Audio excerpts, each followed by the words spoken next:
June 1959.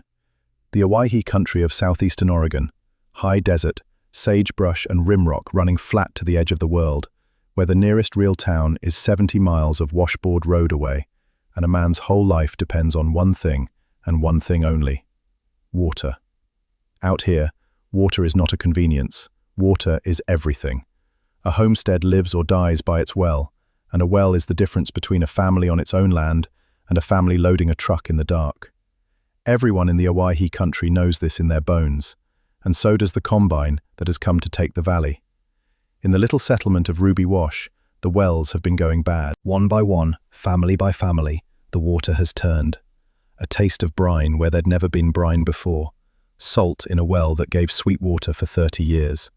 And every family whose well goes bad gets a visit, soon after, from a polite man in a clean hat who offers to buy them out. Cheap, because, well, a ranch with no water isn't worth much, now is it? By June, there is exactly one good well left in Ruby Wash. It belongs to a widow named Della Hartmann, and the hired men have come for it tonight. But there is a stranger standing at the wellhead in the last of the evening light. Tall, broad through the shoulders, dust of a long road on him. The hired men don't know him, and they don't like that he's there. And as they watch, the tall stranger lowers a tin dipper into Della Hartmann's well, draws it up brimming and clear, and lifts it to his mouth, and drinks, long and slow, in front of all of them. Nobody in Ruby Wash recognizes the tall man yet. By the end of this story, the men poisoning that valley are going to wish to God he'd never come for a drink. Here is the story. To understand what was being stolen, you have to understand what it cost to make a life in the Owyhee country in the first place. Nobody settled the high desert because it was easy. They settled it because it was the only land left, and because some people would rather break their backs on hard, free ground than bend their necks on someone else's. The homesteaders of Ruby Wash were that kind. Stubborn, self-reliant, the kind of people who'd drill a well by hand through 100 feet of rock and rimrock, hauling the cuttings up a bucket at a time, because the day you hit water was the day a patch of desert became a home. Della Hartmann knew that day. She remembered it. Della had come to Ruby Wash as a young bride in 1928, with her husband Carl and not much else. They'd filed on a dryland section that everyone said was worthless, and for 2 years they'd hauled water in barrels from 6 miles off, while Carl drilled by hand, foot by aching foot, summer and winter, until the morning the bit went soft and the water came up cold and sweet, and Carl Hartmann sat down in the dirt and wept like a child. That well made the Hartmann place. They built a life on it, a house, a barn, a small herd, a windbreak, 3 children raised to adulthood. They survived the Depression on it, and the dry 30s, when half the Owyhee country blew away, and the war years, when Della ran the place nearly alone. Carl passed in 1954, his heart giving out in the saddle, and they buried him on a rise above the well he'd drilled, looking down on the water that had been his life's first great victory. By 1959, Della Hartmann was 52 and running the place with the help of her grandson, a serious boy of 17 named Tom, whose own parents had died in a car wreck on the highway years before. Just the two of them, the widow and the boy, and the herd, and the windbreak Carl had planted, and the well. The well that gave sweet, cold water when every other well in Ruby Wash had turned to brine. The trouble had a name, though it took the valley a while to learn it. The name was the Cascade Land and Cattle Company, a combine out of the city, backed by money nobody in Ruby Wash could see or reach, run on the ground by a smooth man named Royce Garrett. Garrett's outfit wanted the Owyhee Valley. Not the houses, not the herds, the water. There were plans, the kind of plans that get made in offices far away, for a great irrigated cattle operation that would need every drop of water under that desert, and the homesteaders of Ruby Wash, with their old hand-drilled wells and their stubborn refusal to sell, were sitting on top of it. So Garrett offered to buy them out. The homesteaders said no. It was their land. It was their water. Carl Hartmann and a dozen men like him had bled for those wells, and you don't sell the thing your husband wept over. That was when the wells began to go bad. It was done quietly, and it was done cruelly, and it was done in a way that left a man with nothing to point at. A well doesn't have a witness. A family would wake to find the water gone brackish, then briny, then undrinkable. And there was no proof of anything. No broken lock, no trampled ground, just water gone bad in a country where bad water meant ruin. Some folks figured it was the drought. Some figured the aquifer was just giving out, the way old men said it might someday. Nobody wanted to believe a human being would do such a thing on purpose, because to poison a family's well in the high desert is very close to murder, only slower. But Della Hartmann didn't believe it was the drought, because every time a well went bad, within the week, Royce Garrett's polite man in the clean hat would come up the road with a contract and a low number and a sad smile. "A ranch with no water isn't worth much, ma'am. We're doing you a kindness." And one by one, the families of Ruby Wash, with no water and no proof and no law within 70 miles, signed and loaded their trucks and drove out in the dark, and another good homestead went to the combine for pennies. There was one family Della Hartmann thought about more than the others. The Vances, a young couple, Roy and Pearl, with 3 small children and a 4th on the way. They'd had the sweetest water in the wash, next to Della's own. Roy Vance had sworn up and down he'd never sell, that he'd dig a new well by hand if he had to, that no city man was going to run his children off the only home they'd ever known. Then the Vance well turned. Not slowly, the way some had. Overnight. Pearl had drawn up a bucket one morning, and it had come up grey and bitter, and the baby got sick from it before they understood, and there was no other water for 12 miles, and a man with 3 children and a 4th coming cannot gamble their lives on stubbornness. Roy Vance signed the combine's paper with a hand that shook, and got a price that wouldn't buy back half of what he'd built, and loaded his family in the dark like all the rest. Della had stood at her gate and watched their truck go by, the children's faces pale in the window, Roy staring straight ahead because he could not bear to look at the neighbors he was leaving. She never forgot it. That was the moment, Della would say later, that she stopped believing it was the drought. No drought turns one well overnight, the very week a man swears he'll never sell. By that June, Ruby Wash had emptied out. House after house stood dark and abandoned, windmills creaking over poisoned wells. Just Della and the boy were left, holding the last good water in the valley. And here is the part that made it more than greed. The hired men knew exactly what they were doing. They knew that out here, water was life, and they had decided that a family's life was worth less than a syndicate's profit margin. They weren't cattlemen. They weren't even really thieves. They were men salting the earth behind families they were driving into the desert and calling it business. That was the villain, not a gunslinger, a company, patient, polite, and faceless, that had figured out you don't need to shoot a homesteader off his land in 1959. You just have to take away his water and wait. If you've ever watched powerful people with deep pockets squeeze out folks who had nothing but their own hard work and their own piece of ground, and do it with a smile and a contract, so there's nobody to even fight, then you already understand what was happening in Ruby Wash. Tell me in the comments where you're watching from tonight. Your town, your state. I read every one. And if you believe a family's water, their land, their living, should never be for sale to fear, type one word for me down below. Stand. Now, back to that wellhead, because the tall stranger has just drunk, long and slow, from the last good well in the valley, and the hired men are climbing down off their truck. The tall man had come into the Owyhee country a few days before, quiet, the way he always seemed to come into these stories. He'd stopped at the one cafe still open in the nearest town and listened more than he talked, and the talk, sooner or later, came around to Ruby Wash, to the wells going bad, and the families driven out, and the smooth man from the combine, and the widow and the boy holding on alone at the end of the valley. He'd listened to all of it, and then he'd driven the 70 miles of washboard road out to Ruby Wash, and found Della Hartmann's place, and asked the widow's leave to camp a night and water his horse. Della, who hadn't trusted a stranger in months, looked at this one a long moment, at his easy way, at how he asked instead of took, and something made her say yes. That evening the hired men came, the way they came, expecting to find a frightened widow and a boy. They did not expect to find a tall stranger standing at the wellhead, drinking from the very well they'd come to ruin. There were 3 of them.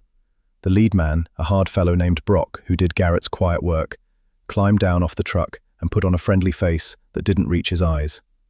"Evening," Brock said. "You'd be a friend of Mrs. Hartmann's? We're just out checking the water situation. Word is the wells out this way have gone bad. Mr. Garrett's worried about these folks.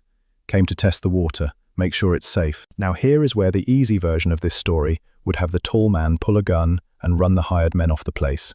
That's not what happened, because a gun would have proven nothing. The hired men could come back the next night or the night after. You cannot shoot a syndicate. The tall man understood that the only thing that would save Ruby Wash was not a fight. It was the truth, out in the open, where the Combine's polite lie couldn't survive. So instead of reaching for a gun, the tall stranger reached for the tin dipper again. He lowered it into the well, drew it up clear, and held it out toward Brock. "Water's fine," the tall man said, easy. "Sweet as can be. I just had a long pull of it myself. You came to test it, so test it. Have a drink." He held the dipper steady. "Go on. If you're worried it's gone bad, best way to know is to taste it." "I'll wait." The silence stretched out. The two old holdouts at the edge of the lamplight had gone very still. The boy, Tom, had come down off the porch a step or two, his fists balled at his sides, watching the hired man the way you'd watch a snake. "Go on," the tall man said again, soft, holding the dipper level. He didn't crowd Brock. He didn't have to. "It's just water. Your boss sent you all this way to look after these folks' water out of pure Christian charity. Surely you'd take a swallow of it, to set their minds at ease." A pause. "Unless there's a reason you wouldn't." Brock's eyes went to the other two men on the truck, looking for help, and found none. They were staring at their boots. He licked his lips. He half reached for the dipper and stopped, his hand hanging there in the lamplight, trembling just slightly, an inch from the clear water. And everybody saw it. Every soul at that wellhead saw a man who had come to ruin a well, unable to lift a single swallow of clean water to his own mouth. The old men saw it. The boy saw it. Della saw it from the doorway, and something that had been bent in her for months straightened up. Brock's hand dropped to his side. That was the moment the Combine lost the valley. Not in a courtroom. Right there, at the wellhead, in the failing light, in front of witnesses who would never again be made to doubt what they knew. "That's what I figured," the tall man said quietly. He set the dipper down on the wellhead. "Now here's what's going to happen. I've already taken water from every poisoned well in this valley, capped it, sealed it, every sample marked with whose place it came from. And I've taken this well too, the good one, for comparison. Those samples are going to a laboratory, and then to the state, along with the names of every family your outfit bought out for pennies the week after their water turned. A man can't see salt go into a well in the dark, but he can sure prove it was put there after. Salt doesn't lie, and neither will those families, once they know they weren't crazy, once they know somebody finally believes them." Now stop and think about what the tall man actually did, because it was smarter than any gunfight. The Combine's whole scheme depended on one thing, that nobody could prove it. A poisoned well looks like bad luck, a drought, an aquifer giving out. There was no villain to point at, no crime anyone could see, just families quietly giving up because water gone bad in the desert leaves you no choice. That invisibility was the weapon. Fear and doubt did the Combine's work, so the Combine never had to. So the tall man didn't fight the hired men. He took away the one thing that made their whole scheme work. He made it visible. He drank the good water in the open to prove which well was clean. He dared the poisoners to drink, and their refusal was a confession 100 witnesses could see. And he gathered the proof, the salt itself, sample by sample, that turned a valley's vague suffering into a case the law could not ignore. That's the difference between scaring off a few hired hands and breaking a syndicate. One lasts a night. The other lasts forever. Because once a thing is dragged into the light, it can't go back to working in the dark. Stay with me. Because the reason that tall man drove 70 miles of desert road to drink from a widow's well, why a man like him would care at all about a forgotten settlement called Ruby Wash, doesn't come clear for almost 60 years. The hired men left that night and didn't come back. There's no fight in men who've been seen for what they are. What happened after took longer, but it was sure. The tall man was as good as his word. The sealed samples went to a laboratory, and the laboratory found in the abandoned wells of Ruby Wash exactly what a poisoned well holds. Salt, and worse, in quantities no drought ever put there, in wells that had run sweet for 30 years. The samples went to the state, with the names and dates, and the pattern was plain for anyone willing to look. Every well in the valley going bad, one by one, and the Cascade Land and Cattle Company buying up each ruined homestead within the week. It came apart the way these things come apart once the light gets in. The families who'd sold and moved away, who'd spent months thinking they were fools or unlucky or going crazy, were found and told the truth, and their fury, once it had somewhere to go, was a force of its own. It was the tall man who'd thought to find the Vances. Before he ever rode out of the valley, he'd gotten their new address from Della, a rented place near the highway, 2 counties over, where Roy Vance was breaking his back as another man's hired hand on land that would never be his. The tall man had driven there himself and sat at the Vances' kitchen table and told Roy and Pearl plainly what the laboratory had found in their old well. That they hadn't been unlucky, that they hadn't been fools, that their water had been poisoned out from under them on purpose, by men who'd counted on their never knowing. Pearl Vance had wept. But Roy had sat there a long moment, and then something in his face had changed, and he'd asked one question. Will it stand up? In front of a judge? It'll stand up, the tall man said, and Roy Vance, who had driven out of Ruby Wash in the dark, unable to look his neighbors in the eye, became one of the loudest voices that brought the combine down. A man can carry being beaten. What he can't carry is being beaten by a lie nobody else can see. Once the lie was visible, Roy Vance had his feet under him again, and he never lost them after. It came apart fast after that. There were investigations, there were lawyers. Royce Garrett's smooth operation, which had counted on isolation and silence, could not survive a valley of witnesses and a row of sealed vials of salted water with a state seal on the report. The Combine's grand plan for the Owyhee country collapsed. Garrett himself slipped away to whatever city he'd come from, but the scheme was dead, and some of the homesteaders who'd been driven out got their land back, and the rest got something close to what it had really been worth. And Della Hartmann kept her well. The valley never filled back up the way it had been. Some families had moved on too far to come back, and the high desert was never an easy place to live. But Ruby Wash did not die, and it did not become a Combine's water field, and the windbreak Carl Hartmann had planted went on shading the well he'd wept over. The tall stranger stayed only long enough to see the samples on their way, and to be sure the hired men wouldn't return. Then he saddled up to go. Della Hartmann tried to thank him, tried to press money on him. She didn't have much, but she tried, and he wouldn't take it. He just handed the boy, Tom, the tin dipper, the one he'd drunk from at the wellhead. Keep that, the tall man told the boy, and remember what it means. A man drinks his own water in front of his neighbors. It's the men who won't drink in the open you've got to watch. He swung up into the saddle. Look after your grandmother. Look after the water. It's the only thing out here that matters, and it's the first thing the wrong kind of men will come for. Della asked his name. He touched his hat. A friend of an old friend, ma'am, he said, and he rode out down the wash, into the heat shimmer, and was gone. For years afterward, the people of the Owyhee country told the story of the stranger who drank from the last well, and they wondered the same thing Della Hartmann wondered every time she looked at that tin dipper hanging by the door. Why? Why would a man with the means to gather samples and reach the state and break a syndicate, bother to drive 70 miles of desert road for a widow and a boy he'd never met? Ruby Wash was nobody's idea of important. The Hartmanns were nobody the wider world had ever heard of. What was any of it to him? The answer went back, the way these answers always do, further than anyone guessed.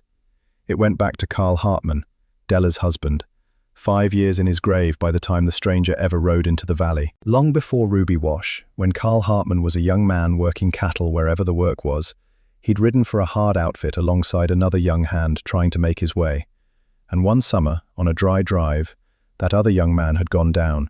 Heat and bad water, and a fever that should have killed him, miles from anywhere. Carl Hartmann had given him his own water.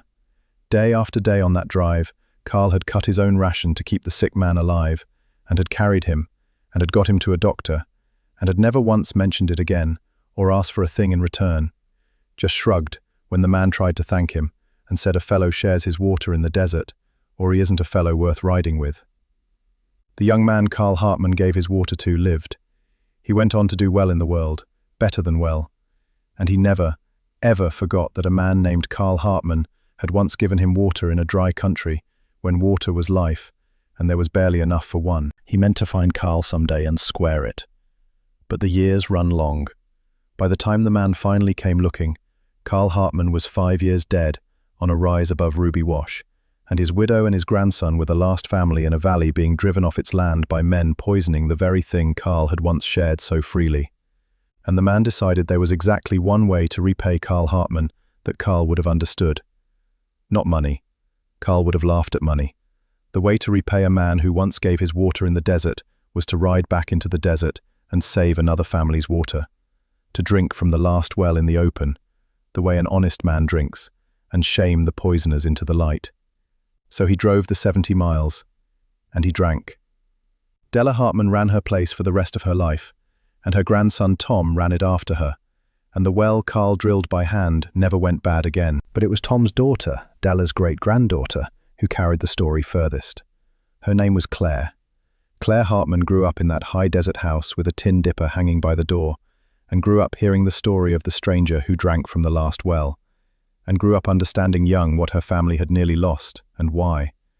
That out here, and everywhere, water was life, and the people who controlled the water controlled everyone who needed it. That story marked her. Claire went off to school, the first in her family to go all the way through, and she studied law, and she chose, of all the things a lawyer can do, the one her family's whole history had pointed her toward. Water law. Western water rights. The unglamorous, ferocious work of protecting smallholders, ranchers, farmers, whole little settlements like Ruby Wash, from the combines and syndicates and faceless companies that, even now, still come quietly for the water of people who can't afford to fight back. She became one of the most respected water rights attorneys in the West. She won cases that kept water in the hands of families who'd held it for generations. She made it her life's work to be, for other Ruby Washes, what a stranger had once been for hers, the one who dragged the quiet theft into the light. On her office wall, all those years, hung a tin dipper. Visitors asked about it. Sometimes she told the story. Mostly, she just said it reminded her what the work was really about. Della Hartmann passed in 1989, 82 years old, in the house above the well. To the end of her days, she never knew the stranger's name for certain. She kept that tin dipper, and she kept one other thing, because a few weeks after the stranger rode out, a small package had come to the ranch with no return address.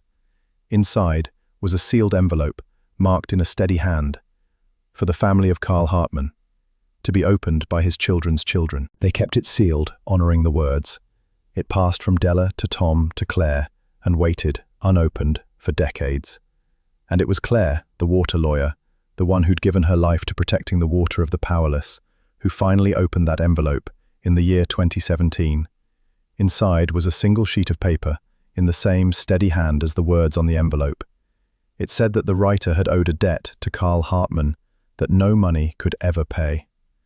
That a long time ago, on a dry drive in a hard country, the writer had gone down with fever and bad water and would have died, and that Carl Hartmann had given him his own ration, day after day, when there was barely enough for one, and had carried him to safety, and had never once asked for thanks or mentioned it again. A fellow shares his water in the desert, Carl had said, or he isn't worth riding with. It said, I did not save anybody's ranch. I only gave back what was already owed. A man named Carl Hartmann gave me his water in a dry country when it could have cost him his own life, and asked nothing for it. When I heard that men were poisoning the wells of his widow and his boy, taking by cruelty the very thing he once gave by kindness, there was only one thing a man who drunk Carl Hartmann's water could do.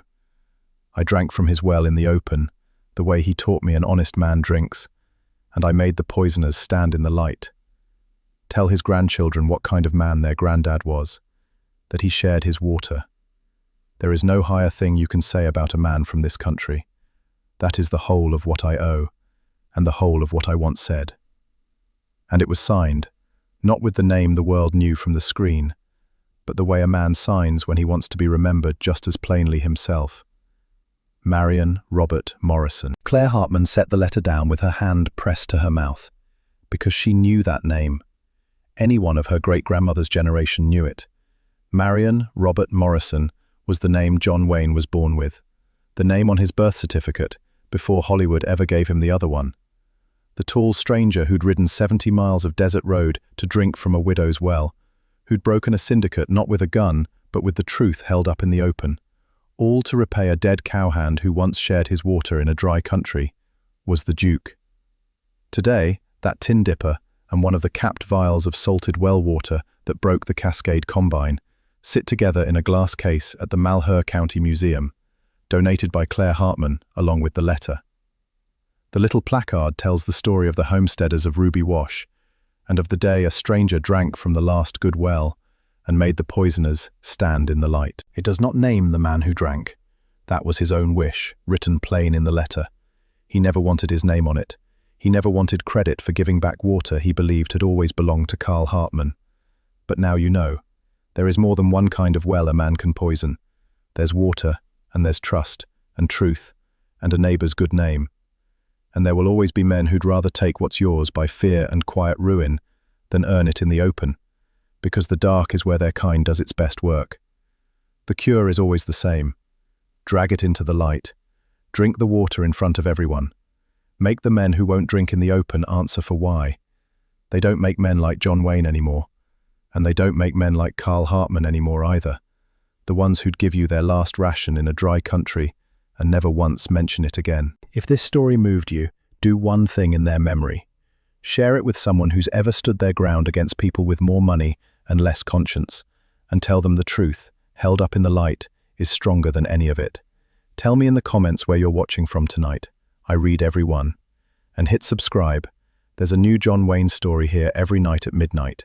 And down below, type the one word that means a family's water and land should never be for sale to fear. Type it for Hartmann and for the valley that held on. Stand.